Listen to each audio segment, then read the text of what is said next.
नमस्कार. जी ग्रामर चॅनलमध्ये मी आर के पाटील आपलं सर्वांचं स्वागत करतो. मागच्या 4 व्हिडिओमध्ये आपण वेगवेगळे ॲडवर्ब बघितले.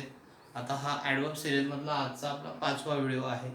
आज आपण डिस्कस करणार आहोत ॲडवर्ब ऑफ रिझन किंवा पर्पज. ॲडवर्ब ऑफ रिझनचे एक्झाम्पल्स काय असतात, वाक्यामध्ये ते कसे वापरले जातात आणि त्यांचे मिनिंग्स कशा संदर्भाने सेंटेन्समध्ये वापरले जातात, हे आपण क्लिअर करून घेणार आहोत. मागचे व्हिडिओ सर्वांनी व्यवस्थित बघा, म्हणजे आपल्याला पुढचे पण व्हिडिओ व्यवस्थित समजतील आणि हे खूप युजफुल आहे.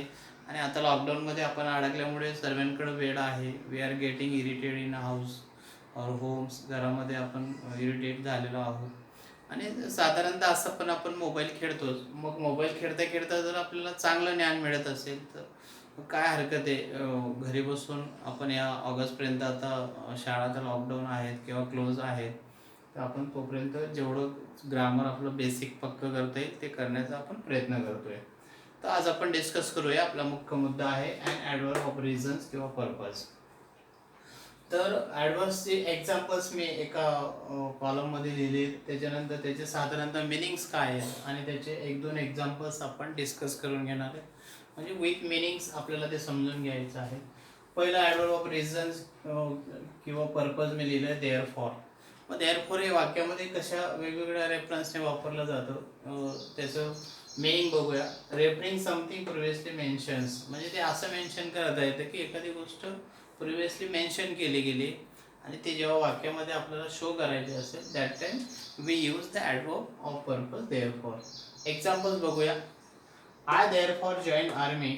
मी आर्मी त्याच्यामुळे जॉईन केली बिकॉज रिझन आहे I therefore join army to serve my country, किंवा मला माझ्या देशाची सेवा करायची होती. That's why I join the army. म्हणजे व्हॉट प्रिव्हियसली आय थिंक, किंवा मी काय प्लॅन केलेला होता in my future, in my past, sorry, तर तो रेफर मला जेव्हा करायचा असेल that time I use therefore. Okay. Many sentences we can make. I go to school therefore I learn there. मी शाळेमध्ये गेलो म्हणून मी शिकलो. Okay. I went on ground therefore I play. Many examples we can make. बरेच examples आपण वापरू शकतो. त्याची पोझिशन पण तुमच्या लक्षात आली तर मुख्य क्रियापदाच्या अगोदर आणि सब्जेक्ट नंतर या ठिकाणी वापरलेली आहे. प्लेस चेंज होऊ शकतं. सेकंड एक्झाम्पल बघा. They are curious in magic. ते मॅजिकमध्ये खूप क्युरियस आहेत. देअर फॉर म्हणून दे एनग्रॉस इन शो, आणि म्हणून ते त्या शोमध्ये एनग्रॉस आहे. इथं जर आपण देअर फॉरची पोझिशन बघितली, it is the before, it is connecting to sentences. 2 वाक्य ते कनेक्ट करत आहे बघा. They are curious in magic therefore they engross in show. म्हणजे इथं त्याचं वर्क जे आहे ते वेगळ्या पद्धतीने. Okay. Then the next adverb is hence. Many times we use hence wrongly. बऱ्याचशा वेळेस आपण हेन्स हे वाक्यामध्ये रॉंगली वापरतो, पण ॲक्च्युली त्याचं मिनिंग बघा. हेन्स केव्हा वापरायचं, दिस पॉईंट, किंवा एखादी पर्टिक्युलर गोष्ट आपल्याला पॉईंट आउट करायची, this point in time or from this point. म्हणजे एखादी गोष्ट आपल्याला पर्टिक्युलरली दाखवायची असेल की वाय आय वॉज देअर, मी तिथं का होतो, वाय आय एम हिअर, त्यावेळेस आपल्याला हेन्स वापरता येतो बघा. English teacher is hence. English teacher इथं आहे बिकॉज ऑफ व्हॉट, कशामुळे, hence respected by all students, कारण सर्व स्टुडंट इंग्लिश टीचरचा रिस्पेक्ट करतात. That's why a teacher is hence, म्हणून तो तिथं आहे. ओके. म्हणजे अशा संदर्भाने I was hence because my brother or sister were there, ते तिथं होते म्हणून. म्हणजे या संदर्भाने आपण हेन्स वापरू शकतो. त्याच्यानंतर सो दॅट हा वाक्यामध्ये कंजंक्शन म्हणून पण वापरला जातो. It connect to sentences. Okay. Look at the next. What is the meaning of so that. So दॅटचं मिनिंग आपण समजून घेऊ. So that means in order that. Okay. Examples लिहिलेलं आहे मी. My mother stayed at home. माझी आई घरी थांबली. सो दॅट रिझन आहे वाय शी स्टेड, का थांबली, so that he could take care of children's, की जेणेकरून ते मुलांची काळजी घेऊ शकते. ओके. म्हणजे असे अनेक वाक्य आपल्याला बनवता येतील किंवा आपल्या वाचनातून जातात. अजून एक्झाम्पल्स मी सांगू शकतो. The railway station is open so that the passenger can slept there, किंवा the railway station is open at the night so that the passenger can slept on the platform, की जेणेकरून ते प्लॅटफॉर्मवर पॅसेंजर झोपू शकतात. म्हणजे मेनी एक्झाम्पल्स आपल्याला देता येतील. Then the next adverb of reason or purpose is consequently.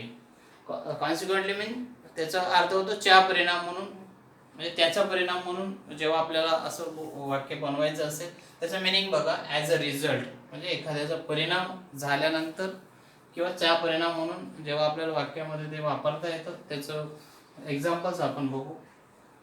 They got high rank, एक्झाममध्ये त्यांना हाय रँक मिळाली. कॉन्सिक्वेंटली कशाचा परिणाम होता, what is the effect of it, तो consequently of their hard work, त्यांनी जीवनामध्ये हार्डवर्क केलं किंवा त्या अकॅडमिक इयरमध्ये they did the hard work, that's why they get the top rank. म्हणजे कॉन्सिक्वेंटली हे पर्पज ॲडवर्बचं आहे, हे कशा पद्धतीने वापरलं जातं यू कॅन लर्न हे आपण इथं शिकू शकतो. Second examples, a boy got punishment, त्या मुलाला पनिशमेंट मिळाली. Okay, reason consequently of bad behaviour, म्हणजे रिझन्स काय होतं की ही बिहेव रॉंगली, त्यानं चुकीच्या पद्धतीने स्टुडंटशी वागला किंवा क्लासमध्ये वागला. म्हणजे अशा पद्धतीने आपण ॲडवर्ब्स ऑफ रिझन्स किंवा पर्पज हे वाक्यामध्ये वापरू शकतो. अजून काही एक्झाम्पल्स आहेत ते आपण समजून घेऊया. ओके ओके त्याच्यानंतर काही एक्झाम्पल्स आपण बघूया. सिन्स केव्हा वापरलं जातं किंवा what is the meaning of since. सिन्सचं मिनिंग आहे फिक्स टाईम इन पास्टमधला एखादा फिक्स टाईम आपल्याला शो करायचा असेल, that time we can use since the purpose adverb in a sentence. Okay, look at the sentence. दोन प्रकारे मी वापरलेला आहे. At the beginning of sentence पण ते वापरता येतं. सिन्स इट्स रेनिंग, म्हणजे जेव्हापासून पाऊस पडतोय, it's raining I am feeling bore, तेव्हापासून मला खूप बोर होतोय. म्हणजे या ठिकाणी सिन्स हे आपण सुरुवातीला पण वापरू शकतो. पुढचे एक्झाम्पल्स बघा. I have been reading a newspaper since childhood, मी बालपणापासून न्यूजपेपर वाचत आलेलो आहे. मागे काही वर्षामध्ये डी.एड. सी.आय.टीच्या एका पेपरामध्ये सिन्स म्हणजे प्रिपोजिशन सेंटेन्समध्ये यूज करायचे होते. एक गोष्ट मी क्लिअर करतो की ज्यावेळेस एखादी गोष्ट आपण हॅबिच्युअल असते किंवा अनेक दिवसापासून करत आलेलो असतो, म्हणजे शक्यतोवर या ठिकाणी चालू पूर्ण वर्तमान काळ जो आहे परफेक्ट कंटिन्युअस टेन्स, तर याच्यामध्ये असे काही क्रिया असते की जे अनेक वर्षापासून अनेक दिवसापासून आपण करत आलेलो असतो. म्हणून या ठिकाणी सिन्स हे ऑप्शन किंवा सिन्स हे प्रिपोजिशनच भरलं जायला पाहिजे, तरच ते सेंटेन्स करेक्ट येतं, अदरवाईज करेक्ट येत नाही. कॉम्पिटिटिव्हच्या मुलांनी ही गोष्ट लक्षात ठेवा, कारण या ठिकाणी न्यूजपेपर रिडिंगची जी क्रिया आहे it started before many days or many years, किंवा चाइल्डहुडपासून हॅबिच्युअल गोष्ट तो करत आलेला आहे. म्हणून या ठिकाणी करेक्ट प्रिपोजिशन सिन्स पाहिजे. ओके, म्हणजे जेव्हा परफेक्ट कंटिन्युअस टेन्स येईल त्यावेळेस जर असं काही आलं तर you can use since there.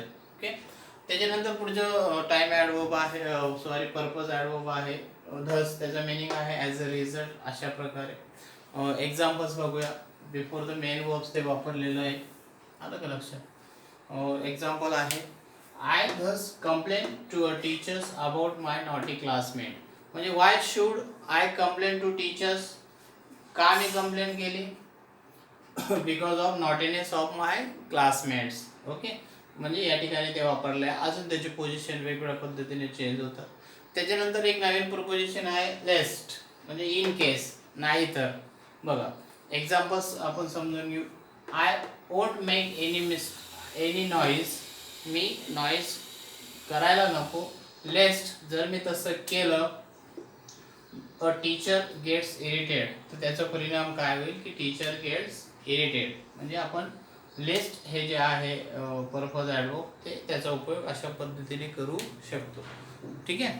त्याच्यानंतर पुढचा ॲडवर्ब आहे in order to. In order टूचं मिनिंग आहे सो दॅट. ओके, म्हणजे सो दॅटचं जसं वाक्यामध्ये यूज होतो त्याच पद्धतीचा यूज इन ऑर्डर टूचा केला जातो. एक्झाम्पल्स मी लिहिलेले आहेत बघा. त्याच्या अगोदर लेस्टचं अजून एक एक्झाम्पल आहे बघा. You should sing clearly. Lest तू अतिशय क्लिअरली सिंग कर, अदरवाईज काय होईल, the audience do not appreciate you. Audience तुला अप्रिशिएट करणार नाही. म्हणजे वेगवेगळे वाक्य बनवताना किंवा आपलं कम्युनिकेशन स्किल आपण म्हणतो की 5 स्किल आपल्याला डेव्हलप करायचे आहेत, ते अशी छोटी छोटी वाक्ये बनवून आपण इंग्रजी एन्जॉय करू शकतो. सो दॅट बघा कशा पद्धतीने, in order to and so that same use, do study hard in order to get success. या ठिकाणी इन ऑर्डर टू हे सो दॅट सारखं वापरलेलं आहे. ओके. त्याच्यानंतर help poor and needy in order to serve the God. Okay. म्हणजे याचा अर्थ असा झाला की पटपट जे ॲडवर्ब्स आहेत ते वाक्यामध्ये वेगवेगळ्या ठिकाणी वापरले जातात. त्याचे मिनिंग जर आपण लर्न करून घेतले तर आपल्याला पण इंग्रजी कम्युनिकेट करताना किंवा कोणाशी कम्युनिकेट करताना आपण इंग्लिश सेंटेन्स एन्जॉय करू शकतो. ठीक आहे. याच्या पुढे आपण राहिलेले जे ॲडवर्ब्सची सिरीज आहे ती कंप्लीट करू. ओके. बेस्ट.